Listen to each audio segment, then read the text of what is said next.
나도 은혜 받은 자이거늘 이란 제목으로 함께 은혜를 나누겠습니다. 우리나라 속담 가운데에 정말 선진들의 지혜와 통찰력을 엿볼 수 있는 그런 속담들이 참 많이 있습니다. 그 중에 하나가 오늘 소개할 속담은요, 똥 묻은 게 겨 묻은 게 나무란다 라는 속담을 말씀드립니다. 우리가 사실 그렇습니다. 내가 잘났으면 얼마나 잘났겠습니까? 우리가 가지면 얼마나 많이 가졌겠습니까? 다 사람은 50보 100보 아니겠어요?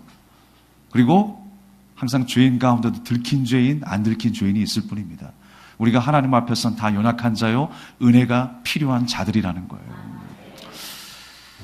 이 말과 또 비슷한 말이 하나가 있습니다. 지우책임명이라고 하는 말이 있어요. 이 말은 지극히 어리석은 사람도 남을 할 때는요, 총명하다라고 하는 말이에요. 어리석은 사람도, 비판하는 사람, 부정적인 이야기를 하는 사람, 그때는 총명해진다라고 하는 거예요. 또 비슷한 말이 있습니다. 그슬린 돼지가 매달린 돼지 나무란다. 그슬린 돼지는 뭐예요? 이미 지금 입에 들어가기 직전의 고기예요. 다 타가지고 고기가 익어버렸어요. 근데 매달려 있는 그 고기를 보고 나무란다라는 거예요. 말이 되겠습니까? 말도 안 되는 것이죠. 또 하나가 있어요. 뒷간 기둥이 방앗간 기둥 나무란다. 뒷간이 뭐예요, 어딜, 여러분? 화장실이죠. 그 화장실에 더러운 기둥이 자기 형편은 모르고 방앗간 기둥 보고 더럽다라고 하는 거예요. 그게 그건데. 여러분이 생각하는 가장 더러운 환경, 더러운 장소는 어디라고 생각합니까? 화장실이라고요? 천만의 말씀입니다. 화장실보다 더 더러운 곳이 있어요. 우리가 생각할 때 가장 더러운 곳은 변기통이라고 생각합니다. 그런데 가만히 따지고 보면 변기통보다 세균이 더 많은 곳이 있어요. 요즘에는 화장실이요, 어느 집 안방보다 더 좋아요. 화장실이. 우리 구청만 가도 화장실이 아주 깨끗합니다. 근데 화장실 변기보다 더러운 곳이 있대요. 여러분, 오해하지 마시기 바랍니다. 여러분 집에 있는 행주가 더 더러울 수 있어요. 그래서 행주를 반드시 전자레인지에 살균을 하라는 거예요. 또 더 더러운 곳이 있습니다. 우리가 흔하게 쓰는 핸드폰. 이 핸드폰에 엄청난 세균이 살고 있다는 거예요. 또 하나가 있죠. 여러분 놀라지 마십시오. 정말 세균의 온상인 곳이 있습니다. 바로 우리의 손이라는 거예요. 항상 그런 건 아니지만 여러분이 얼마나 깨끗하게 씻고 나왔겠습니까? 그런데 세균의 온상이 될 수 있는 곳이 손이라는 거예요. 그러니까 여러분, 누가 깨끗하다, 누가 더럽다 함부로 말할 수 없는 거예요. 누가 누구를 나무랄 수 없는 거예요. 근데 오늘 요나가 니느웨 성을 보고, 저 백성들은 멸망당할 자, 없어져야 할 민족들, 이렇게 생각하고 그 마음을 여전히 유지합니다. 하나님께서 명령하신 그 니느웨에 가서 회개를 촉구하는 말씀을 전하라라고 하는 그 말씀에 불복종하며 요나는 도망을 갔죠. 여호와의 낯을 피하여 도망을 갔습니다. 그런데 하나님께서 우여곡절 끝에 그를 다시 한번 니느웨 성에 세우시게 됩니다. 오늘 요나 미니 시리즈 마지막 3부작 가운데 마지막 설교예요. 오늘 요나가 드디어 니느웨 성에 가서 하나님의 말씀을 증거하기 시작합니다. 근데 고개가 약간 갸우뚱거려져요. 정말 그가 하나님의 말씀을 전했는지, 아니면 저주의 말씀을 전했는지 긴가민가해. 근데 어쨌든 간에 하나님께서 명령하신 그 니느웨 성에 가서 하나님께서 예고하신 그 말씀을 전하기 시작합니다. 어떤 말씀이었습니까? 40일이 지나면 이제 니느웨가 멸망한다는 말씀이었어요. 오늘 본문의 말씀에 의하면 그 큰 성읍이었던 니느웨 성은 계속 돌아다니면 3일이 돼야 다 돌아볼 수 있는 나라가 바로 니느웨였어요. 그런데 요나가 하룻길 동안 돌아다니면서 전했다라고 그랬습니다. 그러니까 사실 제대로 전한 게 아니에요. 완벽하게 전하려면 3일도 모자라는 거죠. 근데 최소한 3일 동안은 전했어야 되는데 3일이 아니라 고작 하루 동안 전하고 말았다는 거예요. 그 내용이 무엇입니까? 야, 너희 40일 있으면 이제 망할 거야. 그 이상도 그 이하도 아니었어요. 축복의 말씀이 아니라 너희가 회개하고 돌아오면 하나님께서 너희들을 구원하실 거야. 너희 나라를 회복시키실 거야. 멸망시키지 않으실 거야. 주님께서 너희를 주님의 자녀로 삼으실 거야. 여기까지 나와야 되는 것 아니에요? 그런데 망하게 될 거야. 저주에서 그쳤다라고 하는 것입니다. 왜냐하면 요나의 마음속에는 여전히 불편한 마음이 있었어요. 저들이 어떻게 될까 바라보면서 멸망되기를 바라는 것이 바로 여전한 요나의 마음이었다라고 하는 것입니다. 그러니까 요나는 그냥 마지못해서 하룻길을 다니면서 40일 있으면 니느웨가 망할 것이다 라고 하는 그 말만 전하고 있는 거예요. 그런데 놀라운 역사가 나타났죠. 그렇게 전했을 뿐인데 회개의 역사가 나타났어요. 우리가 보통 선교제에 가게 되면요, 참 예측하지 못할 일들이 많이 일어납니다. 하나님께서 우리를 통해 저렇게 역사하시는구나. 나는 그냥 예수 그리스도를 한마디 외쳤을 뿐인데 저들이 눈물을 흘리고 회개를 하고 하나님을 영접하네. 기이한 기적들이 일어나기 시작합니다. 어둠의 권세가 물러가고 병고침의 역사들이 막 나타나기 시작합니다. 그것이 우리의 노력과 우리의 힘입니까? 아니죠. 하나님께서 역사하시는 거예요.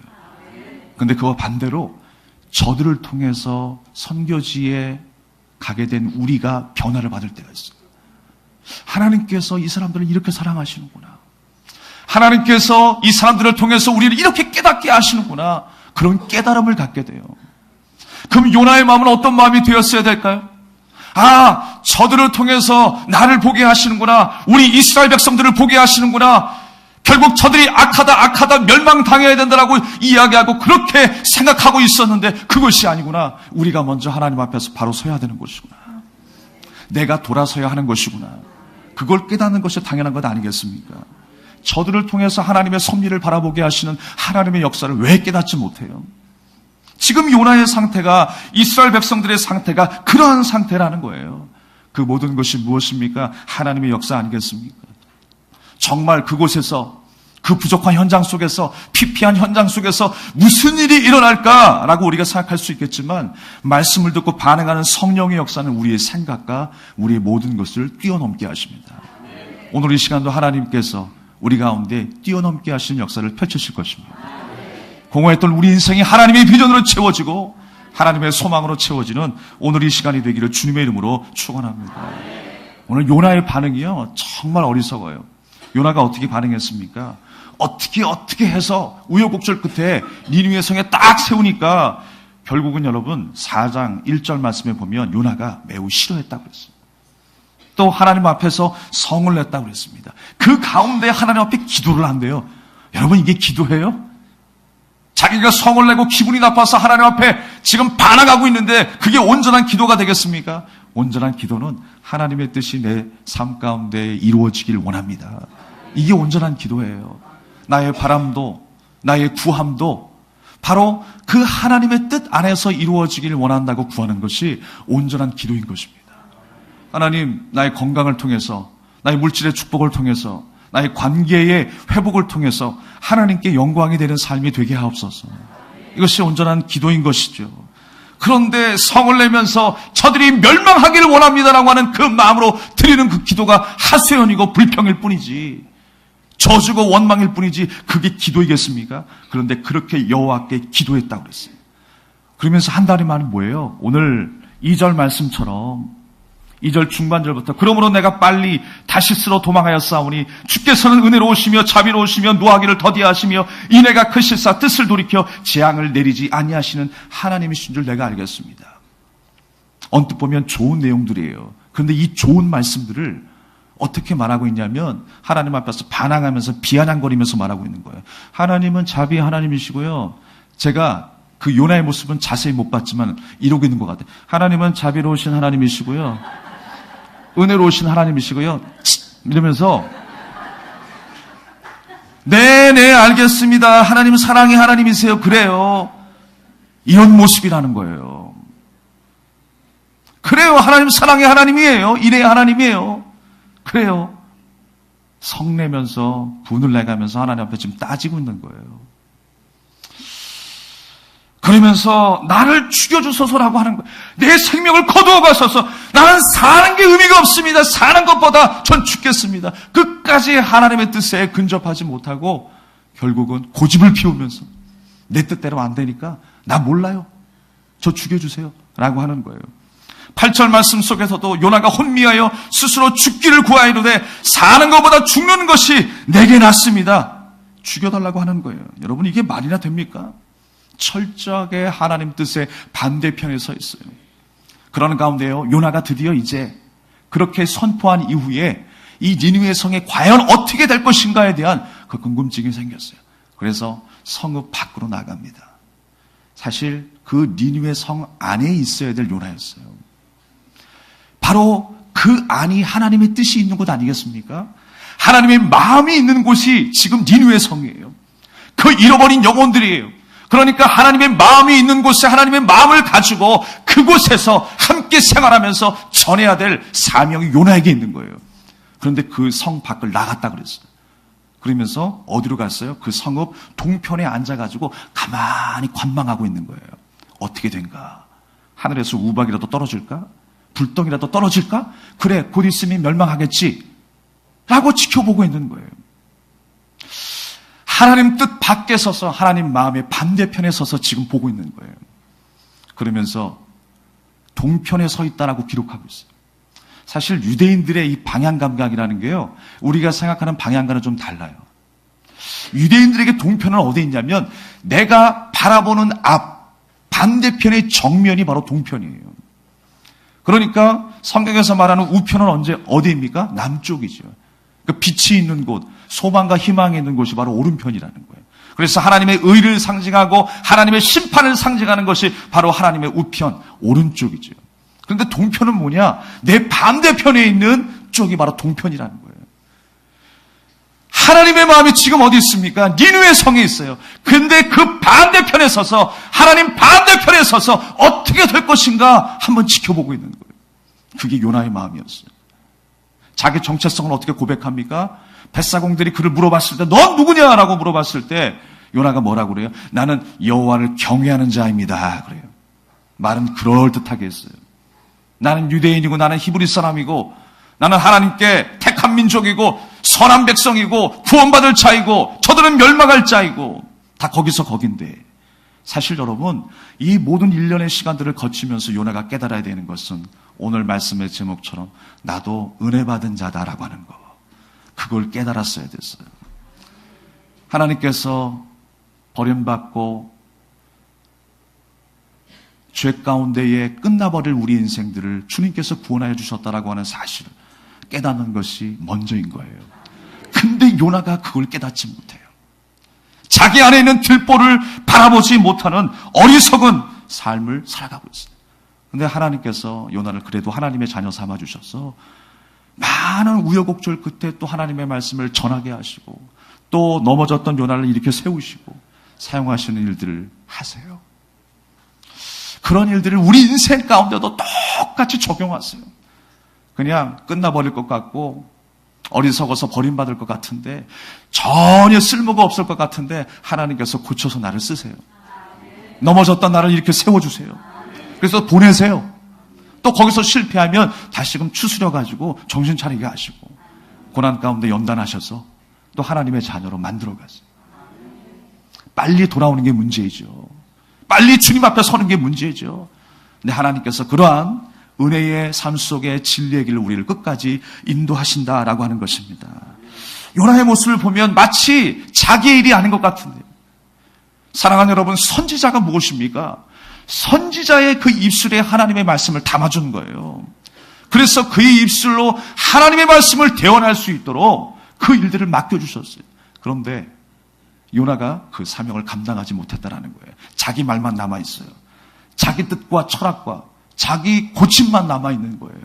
하나님의 뜻대로 살아야 될 그 하나님의 선지자가 하나님의 뜻이 아닌 자기 뜻만, 고집만 지금 내세우고 있는 것입니다.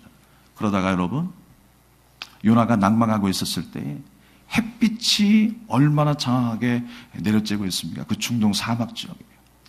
근데 하나님께서 박넝쿨을 예비하셨다고 그래요.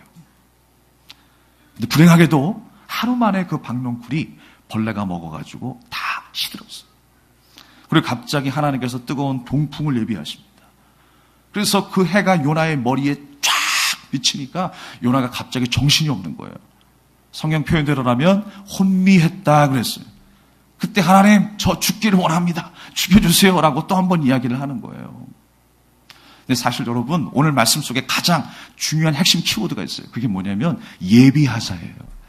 이 모든 일들이 다 하나님께서 예비하신 사건이라는 거예요. 고난도 즐거움도 하나님께서 예비하신 사건이라는 거예요.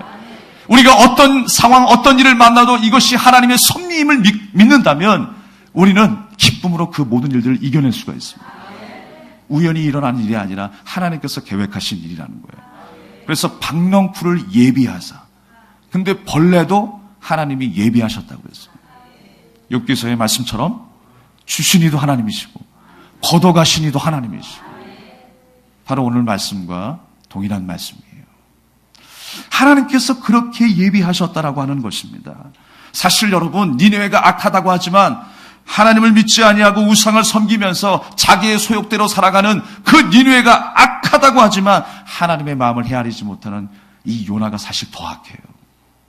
알고 있으면서도 하나님 앞에 바로 서지 못하는 그 요나가 더 악할 수 있다라고 하는 것입니다.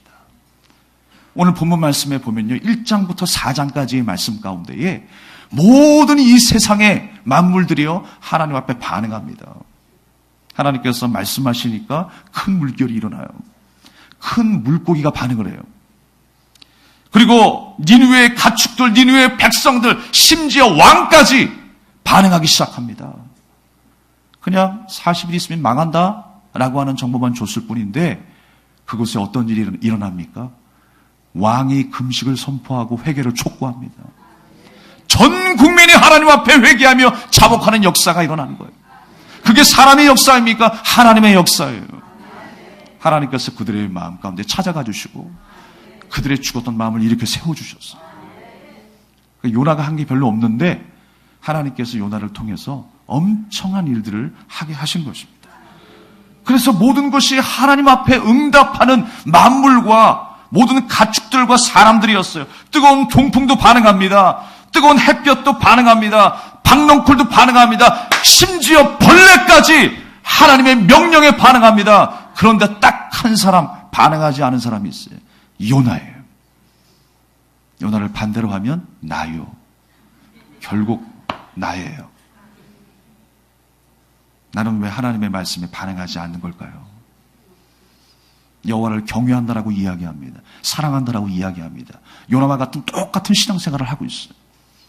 그런데 결정적인 순간에 내 마음에 들지 아니하면, 내 마음이 평안하지 아니하면, 니느웨는 멸망당해야 되는데 멸망당하지 아니하면 나는 하나님의 뜻도 거스르겠다라는 거예요. 오늘 결정적인 말씀이 무엇입니까? 오늘 박넝쿨로 말미암아 성내는 것이 어찌 옳으냐라고 이야기하니까 요나가 뭐라고 그래요? 9절 하반절 말씀에 내가 성내어 죽기까지 할지라도 옳습니다라고 하고 있어요. 내 말이 옳습니다. 가관이에요. 갈 때까지 갔어요. 막장 드라마도 이런 막장 드라마가 있습니까? 하나님 앞에 이렇게 반항했던 선지자가 있습니까? 반항했던 악인들조차 있습니까?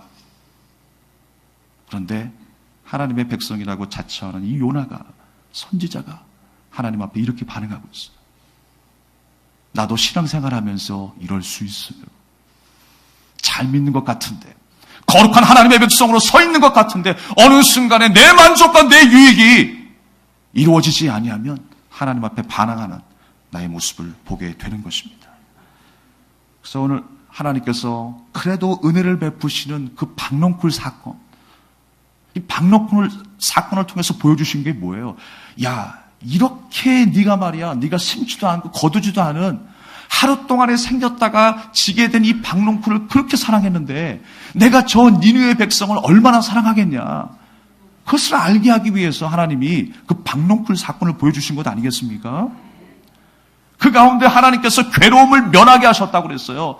지금 이 순간에도 그러한 작은 소소한 역사 가운데도 요나가 깨달아야 될 것은 뭐냐면 하나님의 은혜라는 거예요. 나도 은혜를 받은 자구나. 나도 비천한 자이구나. 내세울 것 없는 자이구나. 하나님의 은혜 없이는 아무것도 없구나. 라고 하는 믿음의 고백으로 바로 서야 한다는 것 아니겠어요? 박넝쿨 때문에 그 햇볕에 괴로움을 면했다고 그랬어요. 이 말씀 속에 나타난 괴로움이라고 하는 건요, 그냥 단순한 육체적인 괴로움만을 말하지 않아요. 우리에게 말씀하는 그 정보는 무엇이냐? 이 괴로움이라고 하는 것은 노아 시대 때의 죄악으로 가득했던 그때의 하나님의 불편한 심정을 말씀하고 있는 거예요. 죄 가운데에 그 악함 속에 속해 있는 그 모습을 우리에게 말씀하고 있는 거예요. 그 괴로움을 면하게 하셨다는 겁니다. 그러니까 요나가 깨달아야 되는 건 뭐냐면, 나를 죄악 가운데 건지신 살아계신 하나님을 다시 한번 찾는 거예요. 주님의 얼굴을 구하는 것입니다. 그러나 그것조차도 깨닫지 못하고 있어요. 요나의 고집이요, 아주 대단합니다. 결국 자기의 고집 내세워봤자 최대한으로 내세울 수 있는 고집이 뭐예요? 죽음밖에 더 있어요? 그게 우리의 한계라고요. 내가 내세워서 이룰 수 있는 것은 죽음밖에 더 있습니까? 그 죽음도 누구의 손에 달렸어요? 하나님 손에 달렸어요. 자기가 아무리 다시스로 가는 배를 타고 물고기 속에 들어가도, 바다 밑창으로 들어가고 배 밑창으로 들어가도 결국 그 생명을 주관하신 분은 하나님이세요. 그러니까 고집 내세워봐야 소용이 없다는 거예요. 여러분, 내 고집보다 하나님의 고집이 더 위대합니다. 우리는 죽음까지지만 내가 이렇게 해야 되겠다, 나 죽겠습니다, 다 끝내겠습니다, 죽음까지가 내 고집이라면 우리 하나님의 고집은요, 그 죽음을 뛰어넘는 생명의 고집이에요. 나를 살리고야 말겠다라는 겁니다. 나를 주님의 자녀 삼고야 말겠다라는 것입니다. 하나님께서 하나님 나라의 백성으로 나를 부르시겠다, 사용하시겠다라고 하시는 것, 그것이 바로 하나님의 고집이에요. 벌써 요나 버릴 수 있었어요. 포기할 수 있었어요. 너보다 더 좋은 사람 내가 쓴다, 더 순종하는 일꾼 쓴다. 근데 그럼에도 불구하고 하나님의 사랑, 그 고집, 나를 바라보세요. 나를 사랑하시는, 내가 주님 앞에 내세울 것이 한 일도 없고 순종한 일도 없고 주님의 마음을 기쁘게 한 일도 없는데 하나님이 여전히 나를 사랑하신다라고 하세요. 왜 이렇게 하나님께서 요나를 들어 쓰실까요? 간섭하실까요? 하나님이 그럼에도 불구하고 사랑하시기 때문에 그래요. 사랑의 반대는 뭐다? 미움입니까? 무관심. 아예 그냥 관심을 끊어버리는 거예요. 근데 끊임없이 간섭하시잖아요. 요나가 말하는 것, 행하는 것, 생각하는 것, 거기에 간섭하시면서 하나님께서 요나를 얼마나 사랑하시고 이스라엘 백성들을 사랑하신가를 우리에게 보여주고 있어요. 나를 향한 하나님의 메시지로 받으시길 바랍니다. 이 모든 일이 하나님께서 예비하신 역사라고 말씀하시는 거예요. 아브라함이 이삭을 하나님 앞에 번제로 드리려고 했었을 때 그 칼로 이제 이삭의 배를 가르려고 하는 그 순간에 하나님께서 막으시며 뭐 하나를 준비시키죠. 뭘 준비시키세요? 어린 양 한 마리를 준비시켰어요. 그 어린 양 한 마리가 처음부터 보였습니까? 안 보였습니까? 안 보였어요. 산에 올라갈 때도 거기서 모든 짐을 풀어놓고 번제를 드리는 그 순간에도 보이지 않았어요. 하나님의 예비하신 그 모든 일들이, 역사가 우리 인생 가운데 잘 보이지 않을 때가 있어요. 근데 그 순간에도 하나님은 준비하고 계시다는 거예요. 나를 축복하시고 회복시키시고 나를 살리는 그 역사가 그 현장에서 이루어지고 있는 거예요. 내가 볼 수 없는 순간에도, 내가 고난을 당하고 그 아들을 죽일 수밖에 없는 그 절박한 절망의 순간 속에서도 하나님은 예비하고 계시는 거예요.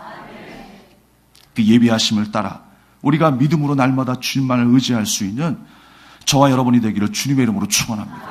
여기서 예비하다라고 하는 것은 지정하다, 계산하다라는 거예요. 하나님께서는 이미 우리 인생을 계산하고 계세요. 나의 계산이 아니라 하나님의 계산에 맡겨야 되는 것입니다. 하나님께서 우리의 갈 길을 아시고 우리의 모든 일들, 만날 일들, 사람, 환경, 모든 순간까지도 하나님께서 다 계산하고 계세요. 우리의 삶이 폐허가 됐을지라도 우리의 소망이 되시는 주님을 다시 한번 바라볼 수 있기를 주님의 이름으로 축원합니다. 그게 진짜 예배인 거예요. 예배에 나와서 종교행위 의식만 하다고 가는 것이 아니라 살아계신 하나님을 그렇게 만나는 것이고 나를 향하신 그 예비하신 길이 있다는 것을 다시 한번 우리가 믿음으로 고백하며 찬양하는 이 시간이 예배인 줄 믿으시길 바랍니다. 그래서 우리 일상에서도요, 막연한 천국만 찾지 말고 나와 동행하시는 하나님을 만나야 되는 거예요. 그래서 우리 일상의 예배가 그렇게 중요한 것입니다. 하나님은 이곳에서도 임재하시고 직장에서도 임재하시고 빈민굴에서도 임재하여 주시고 타락한 순간에, 절망의 순간에, 아무것도 없는 그 공허한 인생 가운데도 하나님은 임재하신다는 거예요. 그 천국을 경험할 수 있도록 하나님은 구약시대 때의 성막을 보여주셨어요. 하나님이 너희들과 함께하고 있다, 내가 너와 함께하고 있다는 걸 보여주신 거예요. 사도행전의 역사를 통해서 성령이 우리 가운데 임재하여 주셔서 하나님의 역사하심을 보게 하셨던 것입니다. 그 모든 것이 하나님의 계산, 하나님의 역사였어요. 하나님께서 여러분의 인생을 그렇게 예비하신 줄 믿습니다. 일주일 살아오면서 여전히 불안하게 짝이 없고 또 낙심하며 살아온 시간들이 많으실 것입니다. 그러나 연약한 인생이지만 요나를 다루시는 것처럼 하나님께서 또 그렇게 우리를 들어쓰세요. 또 일어나게 하십니다. 나를 향한 그 은혜의 시간들은 지금도 계속되고 있어요. 지금은 잘 보이지 않지만 예비하신 그 하나님의 손길을 따라 십자가의 길을 포기하지 아니하고 생명의 길, 소망의 길을 얼마나 나아갈 수 있기를 바라겠습니다. 말씀을 정리하겠습니다. 1917년 12월 12일 세계 제1차 대전이 일어났던 때였습니다. 프랑스 몬데인 지방의 기차역에는 많은 군인들이 모였어요. 잠시 휴전 중에 이제 군인들이 크리스마스 날을 맞이해서 휴가차 가정으로 돌아가기 위한 시간이었습니다. 그런데 그 역에 너무나 많은 군인들이 몰려 있는 거예요. 무려 1200명의 군인들이 몰려 있었습니다. 한꺼번에 기차로 몰려다니니까 어떻게 할 수가 없는 거예요. 그래서 그 기차의 기관사가 1200명이 함께 출발할 수는 없습니다. 사람이 너무 많이 탔어요. 이대로는 못 갑니다. 만약에 그대로 가게 되면 산비탈 정상에서 커브길에 이를 때에 완전히 이탈해서 박살이 나고 말 겁니다. 정원에 맞게 타셔야 됩니다. 라고 그렇게 경고를 했어요. 그런데 상관 중에 한 명의 장교 한 명이 나와가지고 이 기관사에게 윽박을 지릅니다. 지금 무슨 소리 하는 거예요? 잔소리 하지 말고 어서 기관차에 올라타시오. 지금 이 사람들은 조국 프랑스를 살려낸 영웅들이에요. 지금 집으로 돌아가야 합니다. 이들은 전쟁도 죽일 수 없는 불사신들입니다. 사고 일어나지 않을 겁니다. 그래서 강행을 하게 한 거예요. 그래서 1200명이 한꺼번에 그 기차에 올라서 산 정상으로 향합니다. 그런데 군인들이 일제히 신이 나가지고 가정으로 돌아간다는 그 휴가에 기뻐하면서 일제히 환호성을 지르는데 그 환호성도 오래가지 못했어요. 30마일을 가지 못해서 갑자기 그 브레이크에 불이 나기 시작했어요. 바퀴가 불에 타기 시작하면서 그 선로에서 기차가 이탈하기 시작했어요. 기차가 떼굴떼굴떼굴 굴러갑니다. 불이 솟기 시작합니다. 그 사고를 통해서요, 무려 543명이 사망을 했어요. 그리고 부상자가 250명이 발생하고 말았습니다. 이 사고는 최악의 사고로 기네스북에 등재하게 되었어요.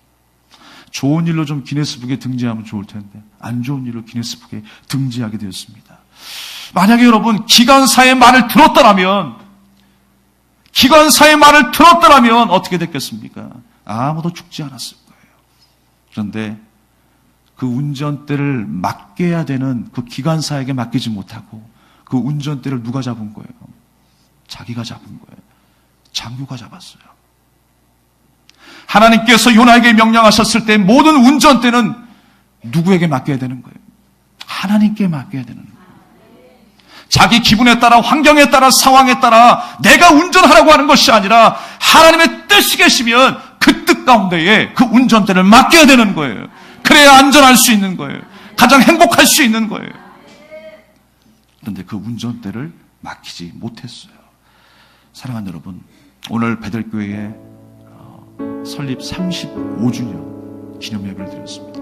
전 다시 한번 하나님 앞에 우리 인생의 운전대를 맡길 수 있는 우리 베들교회가 되기를 간절히 소망합니다. 우리의 생각과 우리의 고집이 아니라 어떻게 하면 내가 하나님의 뜻에 맞추는, 하나님께서 운행하시는 그 운전대에 순종하면서 따라갈 것인가라고 하는 그 고민이 우리 안에 가득하기를 주님의 이름으로 축원합니다. 우리가 이 찬양을 드리며 함께 기도하겠습니다. 지금까지 인도하시는 주님, 우리의 길을 예비하시고 꿈을 꾸게 하시고 소망을 갖게 하시고 비전 가운데 아름다운 열매를 맺게 하실 줄로 믿습니다.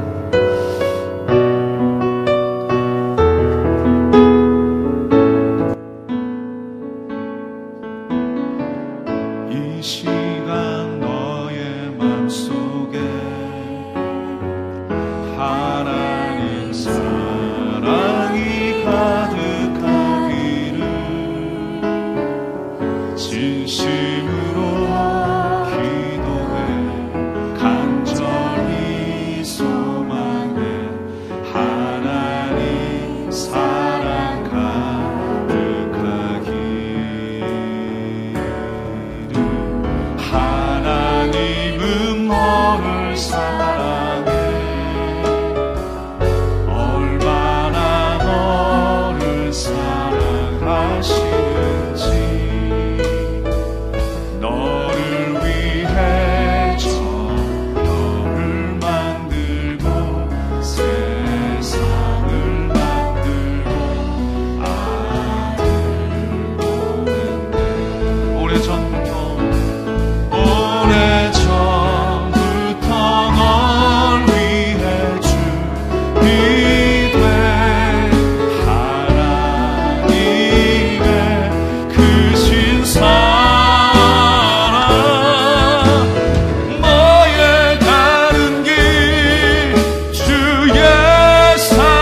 옆 사람을 위해서 함께 우리 기도하는 시간 갖겠습니다. 주님께서 당신을 지금 이 순간까지 이렇게 인도하셨습니다.